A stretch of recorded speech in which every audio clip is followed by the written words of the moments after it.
Hi, this is Bill Heinrich. I'm the author of The 7 Levels of Truth, a direct path to your life purpose, and I'm also the founder of TrueLifePurposeNow.com. On this episode of the Business Growth Architect Show, I'm going to share and discuss and reveal how to live with more passion, purpose, and prosperity, and you're going to learn some great tips on how simple it is and easy it is to make meaningful changes in your life. Please join us. And hello, fabulous person. Beate Gillette here. I am the host of the Business Growth Architect Show, and I want to welcome you to today's episode where we discuss how to navigate strategy and spirituality to achieve time and financial freedom. Truly successful people have learned how to master both, a clear intention and a strategy to execute that in a spiritual practice that will help them to stay in alignment and on purpose. Please enjoy the show and listen to what our guest today has to say about this very topic. Beate Gillette here, the host of the Business Growth Architect Show with Bill Heinrich. And today we're going to talk about really how to manifest, I want to say almost effortlessly, utilizing the laws of the universe and some spiritual insights and practices. And who better on the show than Bill Heinrich? Bill, I'm so excited to have you on the show. Welcome. Thank you. I'm so happy to be here. Looking forward to this. Exactly. So for somebody who's never heard about you or is not familiar with the work that you do, what is it that you do and how do you help your clients solve their problems? I teach people how to live their life purpose. So I take them from struggling in the physical to living a powerful life and understanding what their energy is and how to use it in a positive manner. Can we define the term energy? So a lot of people throw the term energy around freely and recklessly. Everything is energy. Be careful what you give your energy to. In the context of what you do, what is my energy? It is you. It's all that you are. It's all that we are. And it's all that everything is energy. Everything's a vibration. That's proven scientifically. So, people say we have a soul. No, we are a soul. You see, what people see when you look in the mirror really isn't you. It's what you see in the mirror is a manifestation of your energy in that moment of your physical being. When you die, what you see in the mirror stays here. It's your energy that leaves. Any meaningful connection you make in life, anything that happens powerfully happens only with energy. Everything else is a manifestation of it. And so the only connection you have with all that is energy. But the biggest mistake that people make about living their purpose, about having fulfillment in a meaningful life, is they always look outside of themselves as to what they've done, when in fact, it's only about who you are being. Who are you being? Not what you're doing. What you're doing doesn't matter. It's who you're being that matters. That's what creates your energy. And that's what allows you to connect with what I refer to as universal energy. You can call it whatever we want, but the universe is in a constant state of expansion. You can't connect with it intellectually. No. Can you maybe give us some insights around the difference between doing and being? Because we've certainly most of us have been raised to get it done, hustle, make it work, fake it till you make it. Oh, he's laughing. For those of you who can't see him physically, but you can hear it now. You're laughing. Why are you laughing about this? Because doing is everything outside of you. Being is everything inside of you. So if I'm taught that I have to put myself out on dating websites or go out, I'm not going to find them in my house. If I want a job, I have to fill out job applications. If I want to run my business, I need to go actively look for clients. How does this connect to the being that you talk about? Okay, let's talk about your partner. You did not choose your partner outside of you. You took action to support your energetic intention, and you did what felt right. I did. It felt right. when you met them, I don't care what they looked like, it had to feel right. And then It did. you'd have to poke around and test that feeling to make certain. And it took a little while to actually see if the energetic resonance was there. If it wasn't, then it was repelling. If I asked you to go to any moment in your life that was special, you're immediately going to go to how it felt. Then you're going to tell me what manifested. When I ask you to describe love to me, you can't. If I ask you to describe abundance, you can't. You can't describe gratitude. You can describe how it manifested in your life at a particular time, but there's no definite physical definition for it. I was interviewed this morning by this really nice young fellow, and he was asking me about that. And I told him, he had young daughters, twins. I told him, I said, you didn't know love until you met your daughters. And then they introduced you to unconditional love. And he went, wow, that is so true. I had no concept of love until that happened. So it's about who you're being. His daughters couldn't speak. They didn't sit up and say, Daddy, this is love. It was all energetic. 100%. Now, if I wanted to use this concept that everything is energy as a strategy, can I do that? It's the only one to use. Most people think that what you're talking about and strategy or implementation are two different things, but you say it is not so. No. So give me an example now and say, if I want to manifest abundance, and let me be specific, let's say I want to manifest $25,000 by the end of the month, and I want to use energetic principles to do that. I still have to do things, but I also have to use other principles. Can you take me through how do I need to get this figured out in my head to fully utilize these principles? Well, you have to understand it's working with intention, okay? And it's all about the intention and the energy. First of all, when you're manifesting $25,000, that's like taking a hot dog to a banquet, okay? Because why would you limit yourself? We don't care the amount. What's there is an intention to manifest and create something in your life. And you allow the universe to do that for you. But the moment you put a physical description on it, you now have an expectation. And the definition of disappointment is when expectation meets reality. You're never going to be happy. And even if you hit the nail on the head with the expectation and reality, you're going to be disappointed a couple of days later because there's no fulfillment in it. It's gone. It's something in the physical. The physical can only bring suffering. It's hard work, lack of clarity, and suffering. That's what our life brings us. That's it. That's all you get out of life. If you really want to have a meaningful life, then it's about who you're being and the energy behind your strategy, right? Like I work with clients, very successful business people. We use energy to create the intentions and to support the strategies of what they're creating. One of them is a financial fellow that's financial planning and stuff for people. Like his business is like crazy expanded, but he stopped selling. I got him to stop. I said, stop selling. Connect. Just go connect with the people, right? Because this is what people miss is if you're going to have a relationship with anyone, there's a key element that must be there. And if it isn't there, there's trouble. And that element is mutual appreciation. So if I'm here to take from you, if I'm here to conquer you, we don't have mutual appreciation.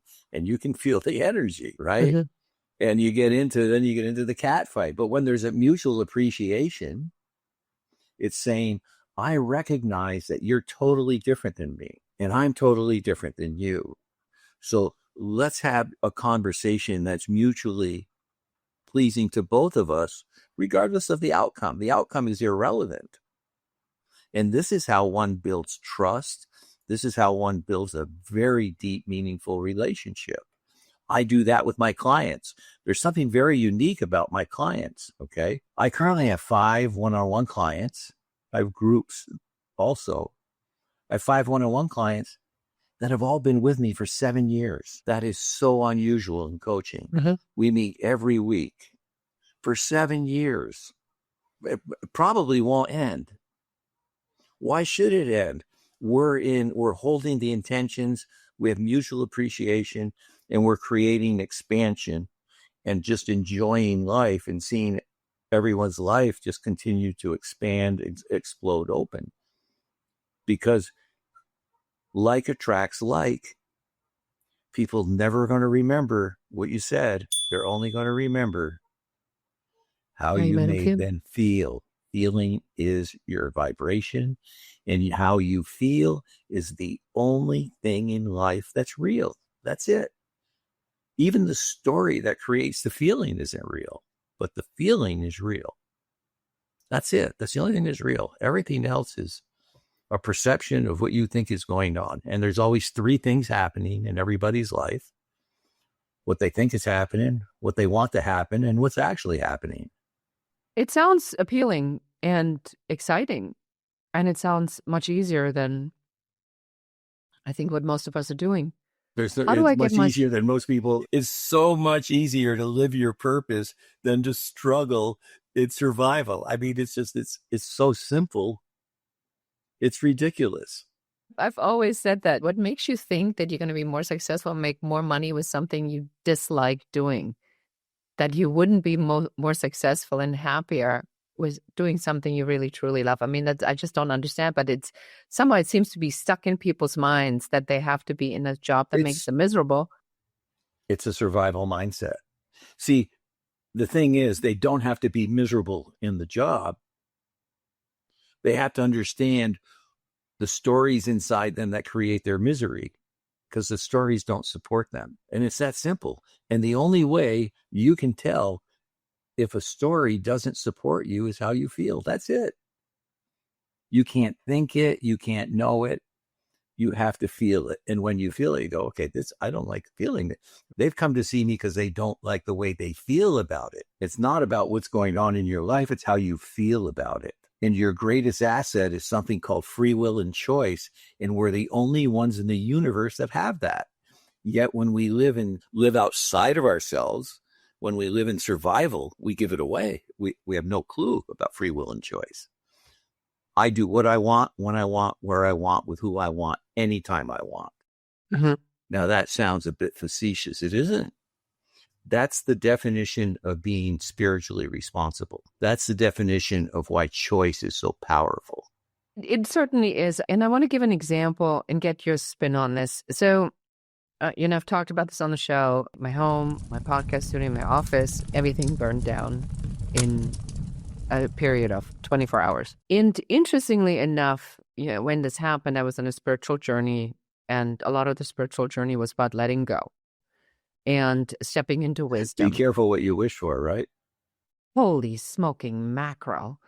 And the voice was pretty clear. You need to let go of everything. And I'm like, yeah, sure, I get it. Letting go. No, no, letting go. Like, let it go. Let it all go. I'm like, I'm sorry yeah. for it. I apologize for laughing, right? That really. No, but the universe has a sense of humor. They should have told me it's extreme version, right?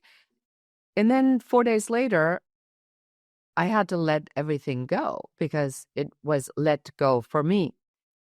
But to your point, in an interesting way, I felt I've been in flow. Yeah. Where the friend that had the place we could crash came forward immediately. The friends that came with the universe steps right in and takes care of you. Everything and everyone in the universe is conspiring to help me. That's the life I live. I have never experienced this, not like this before.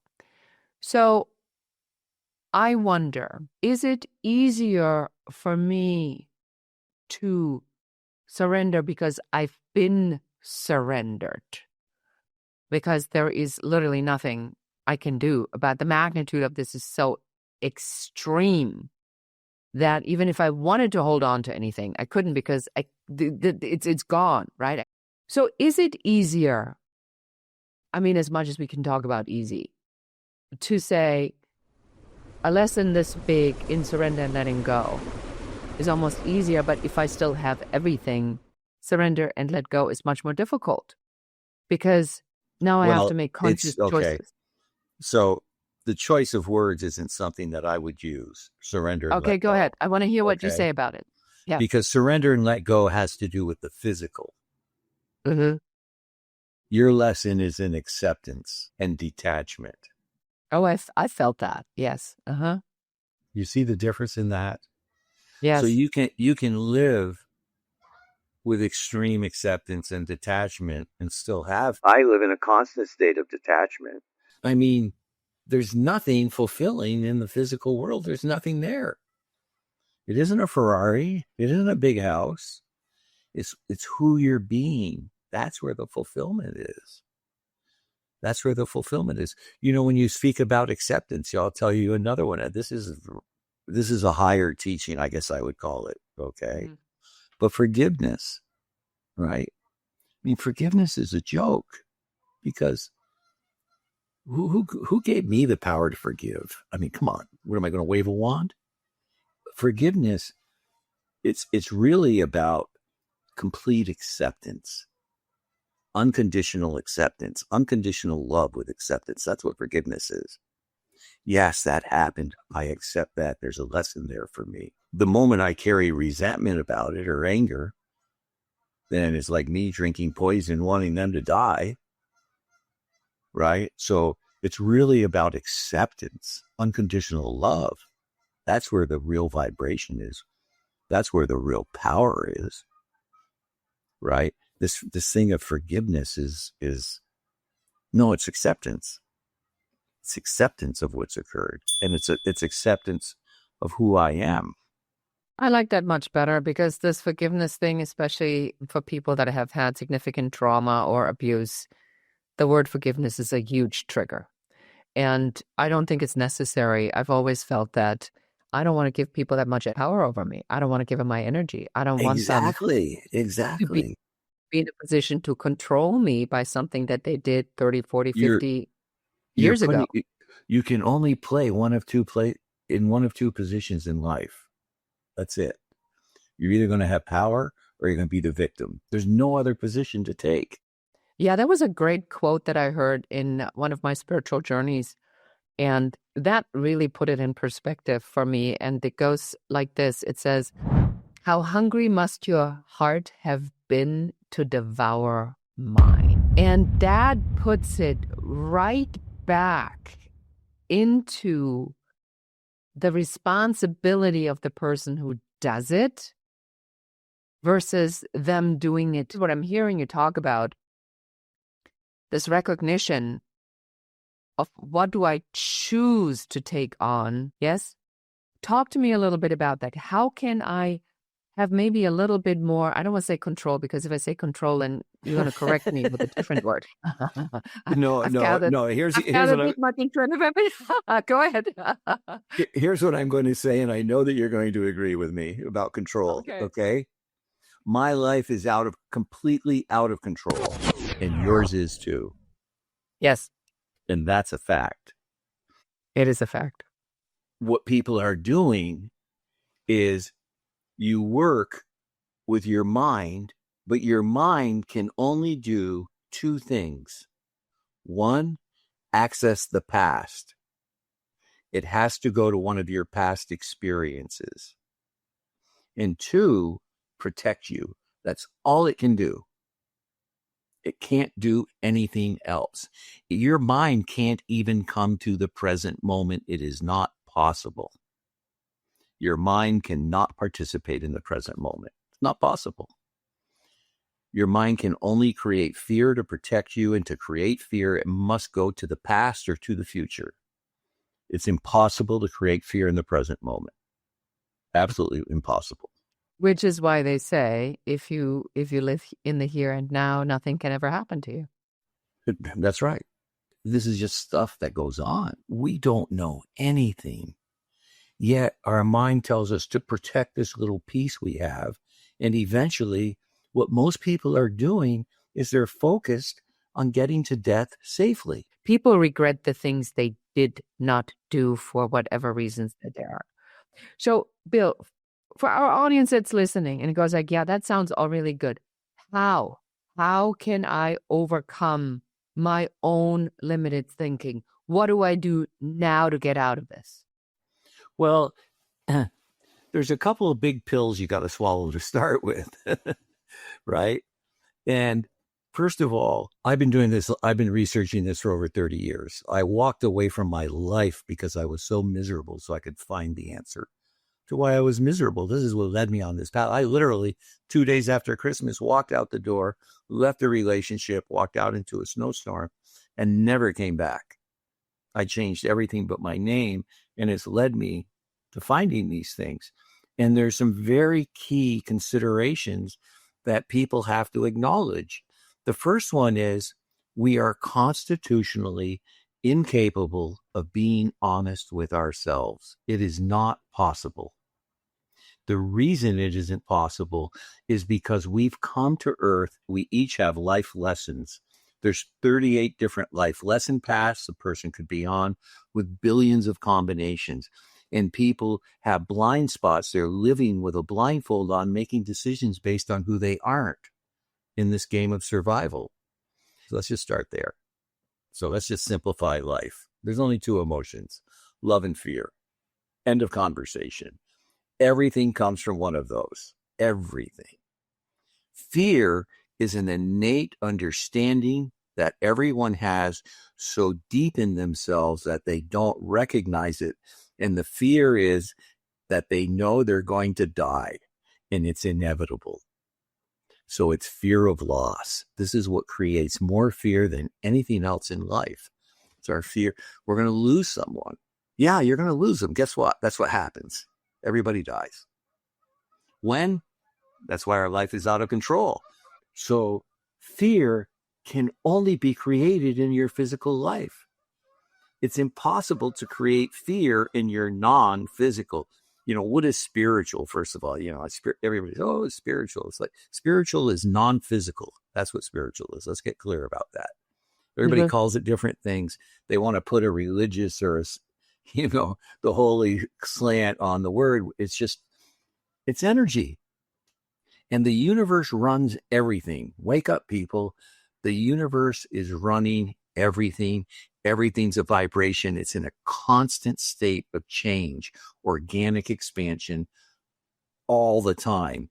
When you're rigid, you are against the flow. You're in resistance. So suffering is there. It has to be because everything's flowing. It is. Why do things happen? I don't know, but it's who we're being after they happen. So the first thing people need to look at, the number one root of all evil is defensiveness. Because when you're being defensive, you're protecting the story inside you. And I've been to many spiritual seminars. I've done very intense work over the years in this area. And I've been to these seminars that were amazing. The weekend was like crazy to a vibration that I can't even describe. You walk out dizzy, right?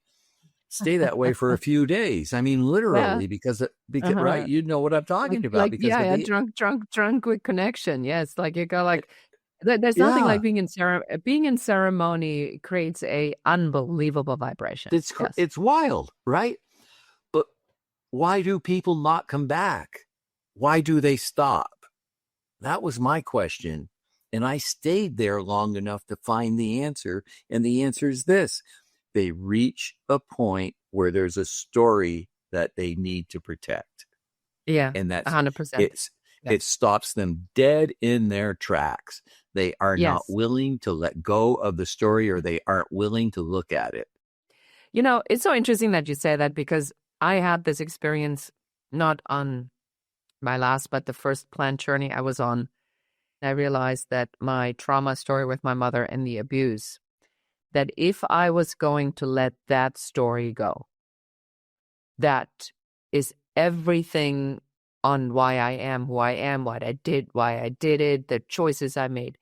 if I were to let that story go at what? 58, 59, 60? Shit, what's that going to do to all these years that that story drove the narrative?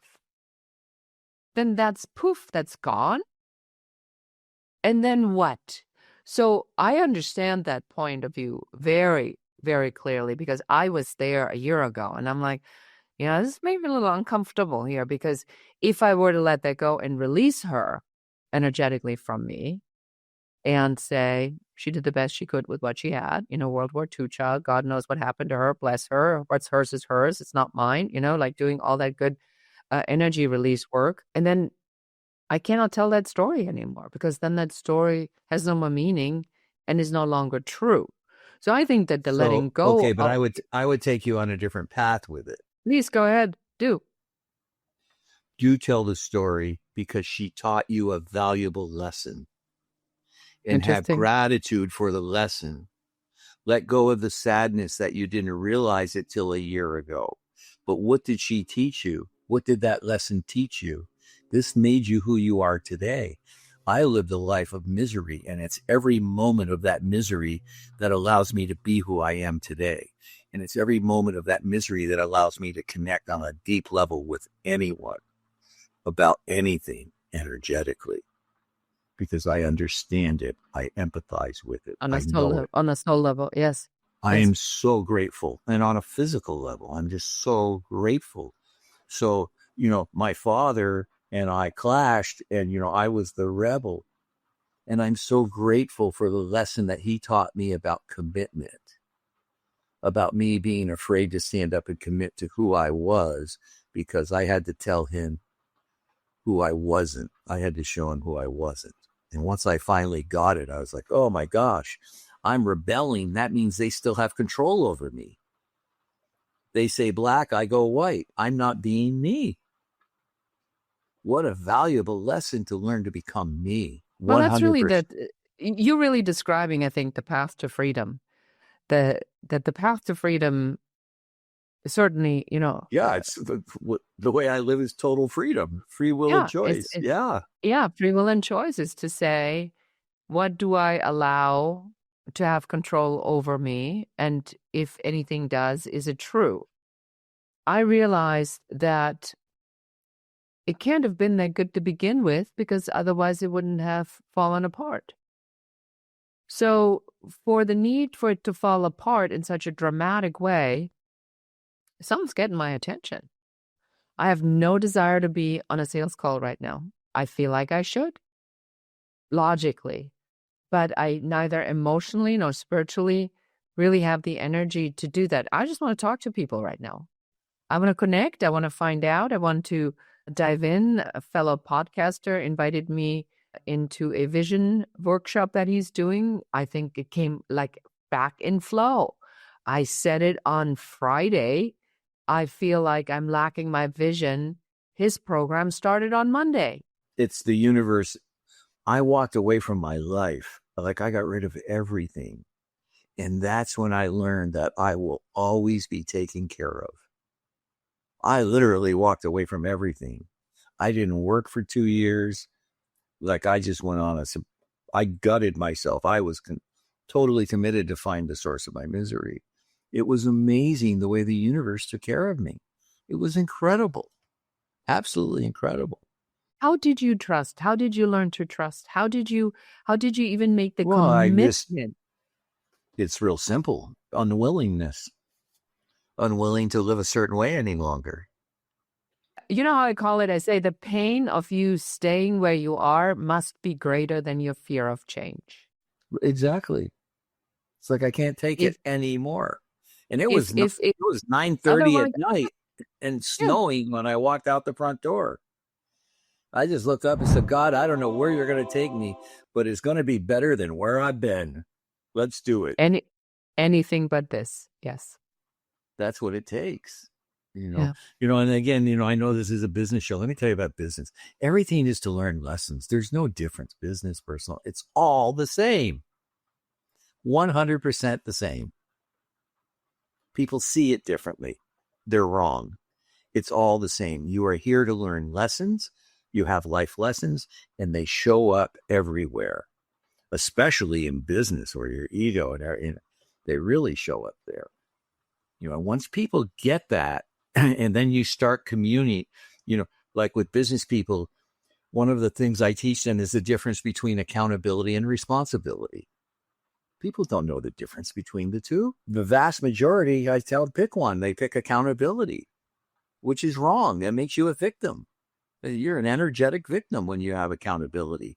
You're answering to somebody outside of you. You're doing it to be seen. You're doing it to get a result that's going to get recognized. I don't need accountability. I'm responsible for everything in my life. I don't care if you like it or not.